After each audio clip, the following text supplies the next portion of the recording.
नमस्ते, good morning. आज हम सब अपने पेरेंट्स, अपने टीचर्स, अपने मास्टर्स, अपने गुरु के आशीर्वाद से आज की जर्नी को स्टार्ट करते हैं।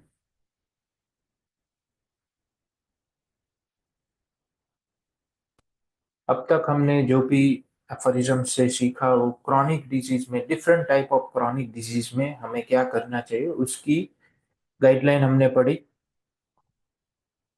अब आज से हम नया अध्याय शुरू कर रहे हैं। Having thus aphorism 245, having thus seen what attention should in the homeopathic treatment be paid to the chief varieties of diseases and to the peculiar circumstances connected with them।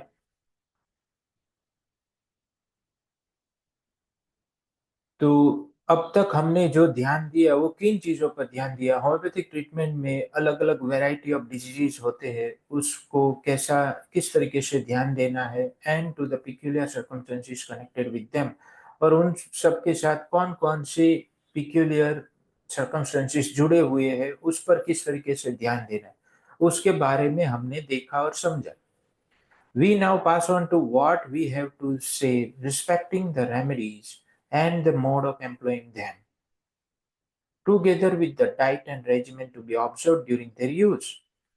अब हम उस पार्ट पर जा रहे हैं, पास हो रहे हैं कि हमें रेमेडी के बारे में क्या कहना है, कहना चाहिए, और उसकी मोड ऑफ एम्प्लॉइंग कैसी होनी चाहिए, हम उस पर बात करेंगे। और उसके साथ साथ डाइट एंड रेजिमेंट, किस तरीके से उसकी यूज के दरमियान डाइट एंड रेजिमेंट कौन कौन सा होना चाहिए, उसके बारे में अब हम बात करेंगे। एवरी, ये फिफ्थ एडिशन में ऐड किया हुआ नीचे का पार्ट है। सिक्स सॉरी सिक्स एडिशन में ऐड किया हुआ है, फिफ्थ एडिशन में सिर्फ ऊपर का ही पार्ट है। Every perceptibly progressive and strikingly increasing amelioration in a transient, acute, or persistent chronic disease is a condition which, as long as it lasts, completely precludes every repetition of the administration of any medicine whatsoever। जब तक जब तक एक strikingly peculiar progressive amelioration जो increasing हो रहा है, बढ़ रहा है धीरे धीरे, चाहे fast, in acute as well as chronic disease, तो ये कंडीशन हमें बता रही है कि जब तक ये चल रहा है, ऐसा एमिलियोरेशन चल रहा है, तब तक किसी भी तरीके की कोई भी दवाई की रिपीटेशन नहीं करना है। कंप्लीटली प्रिक्लूड्स, वो मना कर रहा है, 100% वो प्रिक्लूड कर रहा है, हमें रोक रहा है कि भाई किसी भी तरीके की रिपीटेशन की जरूरत नहीं है। Because all the good the medicine taken continues to effect is new hastening towards its completion। क्योंकि जो भी मेडिसिन का अच्छा है वो उसकी इफेक्ट चल रही है, और ये उसकी कंप्लीशन की और झड़प से वो आगे बढ़ेगा। Every new dose of any medicine whatsoever, even of the one last administered, that has hitherto shown itself to be salutary, would in this case disturb the work of amelioration। कोई भी medicine का, कोई भी, चाहे कोई भी दवा हो, चाहे जो हमने ऑलरेडी जो दवाई पे पेशेंट चल रहा है, चाहे उसी का भी अगर हमने नया डोज दिया, कोई भी नया डोज दो, जब भी बार बार लगातार नया डोज देते रहते हैं बीडी टीडीएस में या फिर ओडी में, उन सब में, उन सब की बात करें कि जब भी एक नया डोज आप देते हो,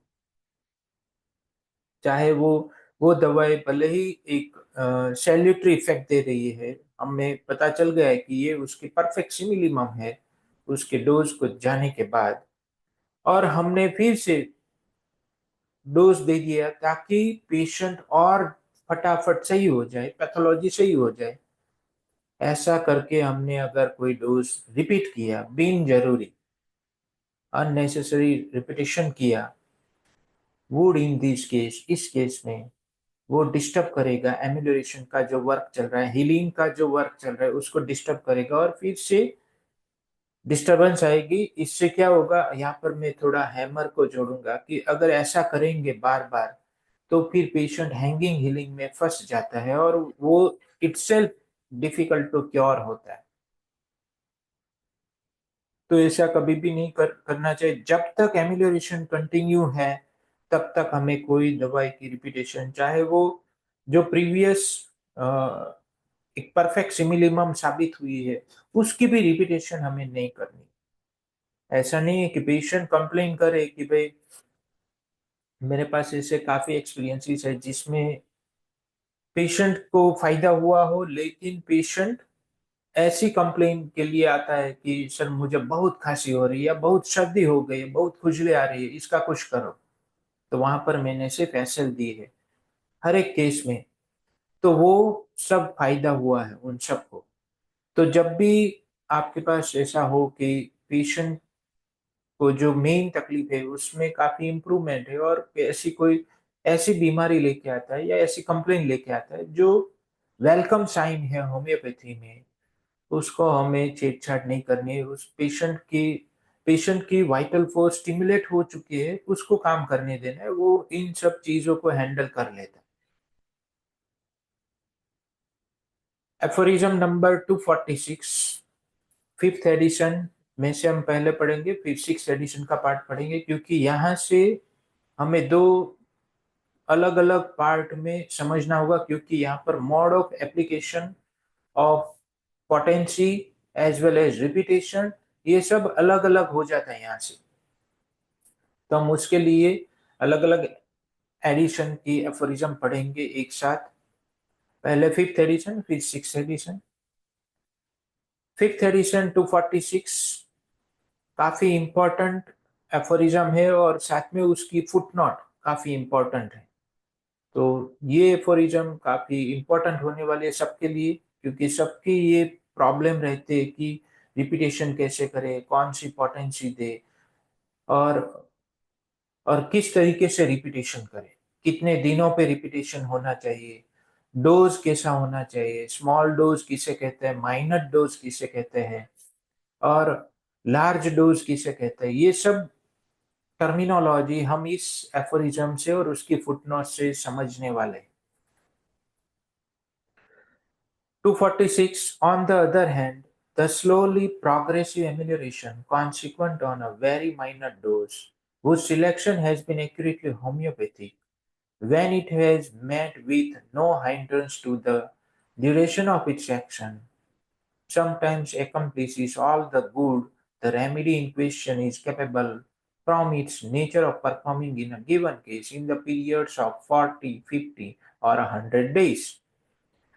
दूसरी तरफ जो स्लोली प्रोग्रेसिव इम्यूलेशन है, एक माइनर डोज मींस कि हमने 1 ड्राम या 2 ड्राम में कोई दवाई बनाई, और वो दवाई बनाई है 10 नंबर या फिर पॉपी सीड साइज ग्लोब्यूल के साथ, और वो ग्लोब्यूल में हमने 3 या 4 ड्रॉप्स ऑफ मेडिसिन डाला 1 या 2 ड्राम में, और उसको थोड़ी देर रहने दिया, फिर उसमें उसको बटर पेपर में ड्राई कर लिया, और वो ड्राई की हुई दवाई फिर से वही बॉटल में हमें भर देना थोड़ी देर रखने के बाद, बटर पेपर में रखने के बाद, ताकि एक्सेस जो मेडिसिन है, ज्यादा जो दवाई आ गई है बॉटल में या में ग्लोब्यूल्स में, वो सब बटर पेपर में चली जाए, और बाकी की दवाई वाली जो गोलियां बचती है, ग्लोब्यूल्स बचती है, उसको हम वापस उसी बॉटल में भर लेते हैं, और उसमें से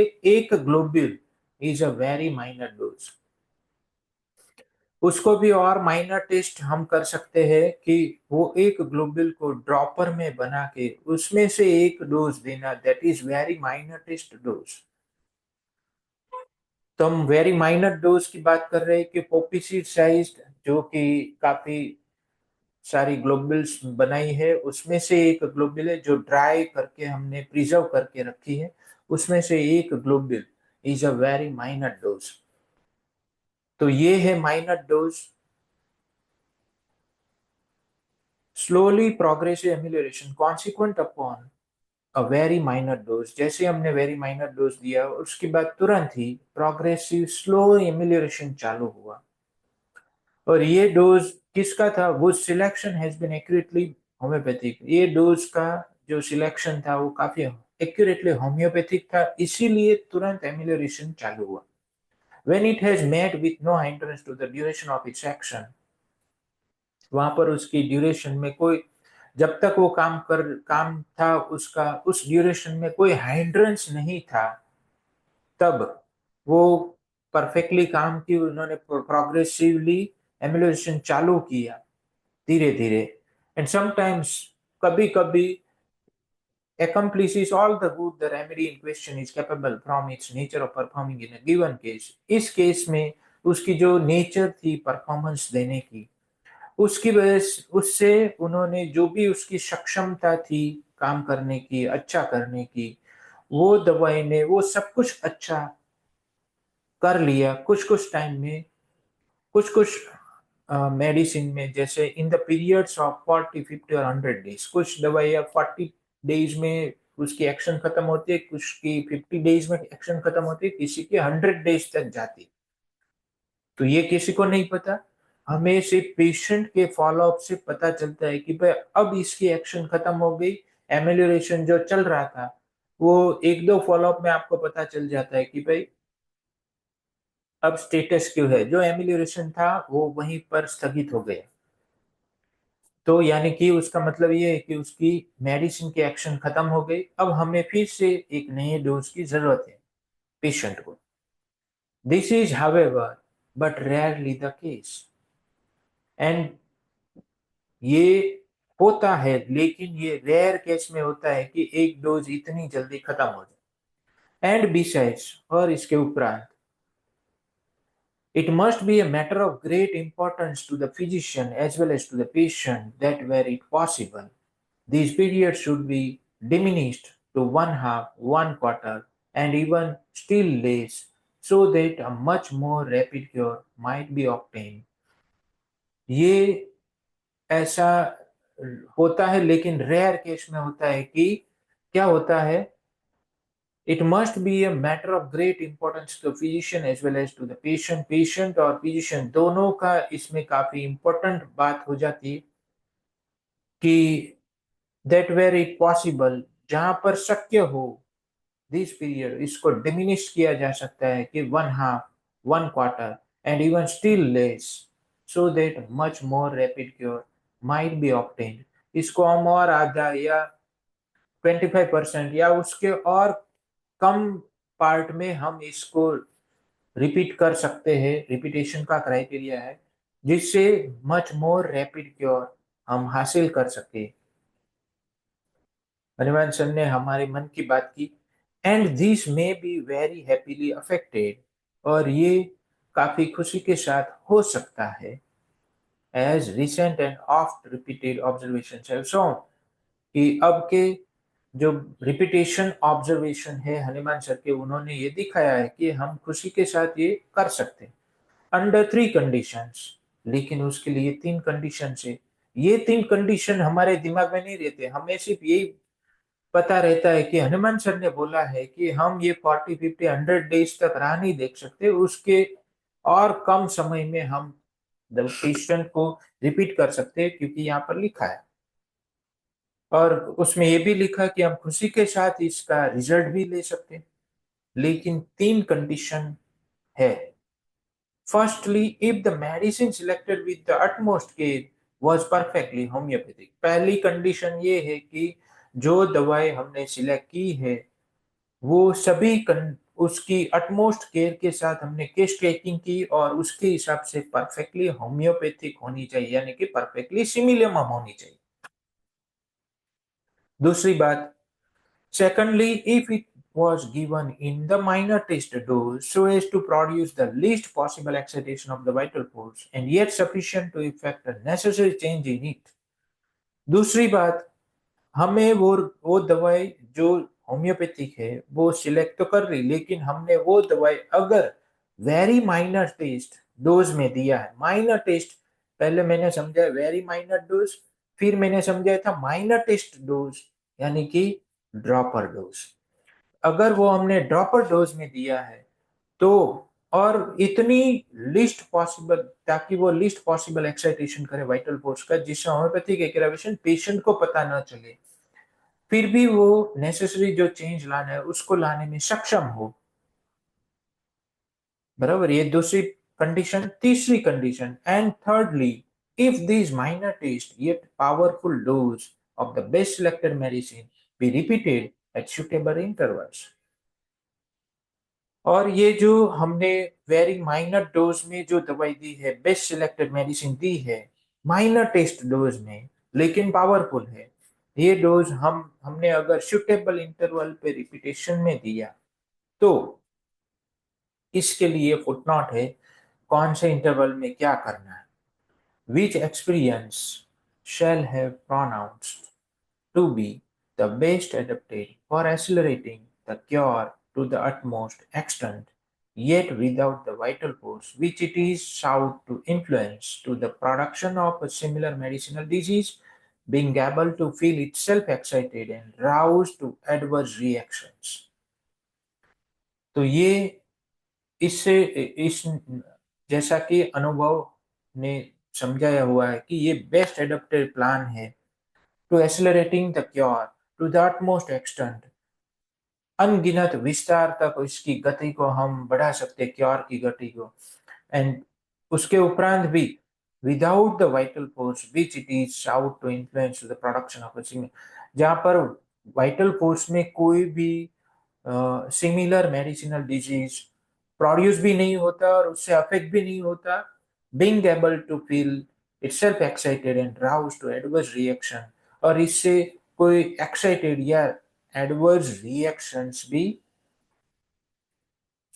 नहीं आता है।